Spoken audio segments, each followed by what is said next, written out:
Set? Yep. Ready? Yep. Yep. I've been playing organized sports for the last 10 years. And every single season, without fail, I've had to purchase new sports equipment. Again, and again, and again.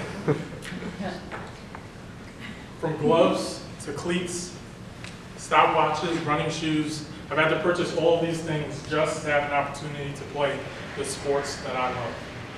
But for a minute, I'd like for you to picture the number of athletes that are forced to sit on the sidelines because they simply don't have the sports equipment that they need. Although there are 35 million kids that participate in organized sports every single year, an estimated 20% of low-income families are forced to cut back on their child's participation due to costs like sports equipment. And although 91% of Americans believe that sports is integral to a child's development, they're left sitting on the sidelines. And the sad fact is, the tools that they need to participate could very well be collecting dust in your basement. My name is Lanier Mason, and I'm the founder of Gear Up, Play Hard, a 501c3 nonprofit organization that collects sports equipment and matches it with kids in need. Our mission is simple: to crush every barrier that stands in the way of preventing athletes from participating in organized sports. We will accomplish this goal through a number of ways. First, allowing every current and former student athlete the opportunity to donate sports equipment via our platform on gearupPlayHard.org. Next, we believe that we can sustain a competitive advantage over other charities by partnering with high schools, elementary schools, and colleges across the country. Next, I'll dive into the business model a bit.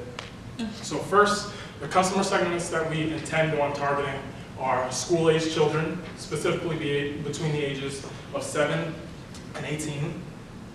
Next, also citizens living in poverty that have statistically been affected by sports participation costs, and also some of the sports that have specifically high entry barriers in regards to cost. And we also do offer the opportunity to donate sports equipment for other sports, but these are the ones that tend to have higher participation costs.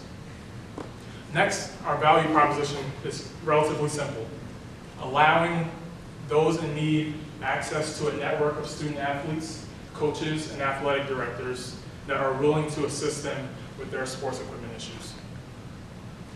Next, some of the potential partners and suppliers, like I mentioned briefly earlier: colleges, high schools, universities, professional teams, even local sports programs.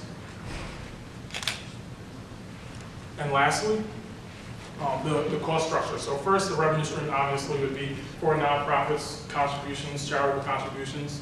Next, one thing that we noticed we have a potential of doing is selling the sports equipment that we get that is used, that there may not be a specific or immediate demand for with potential sports equipment users. Next, of course, the cost structure is relatively simple.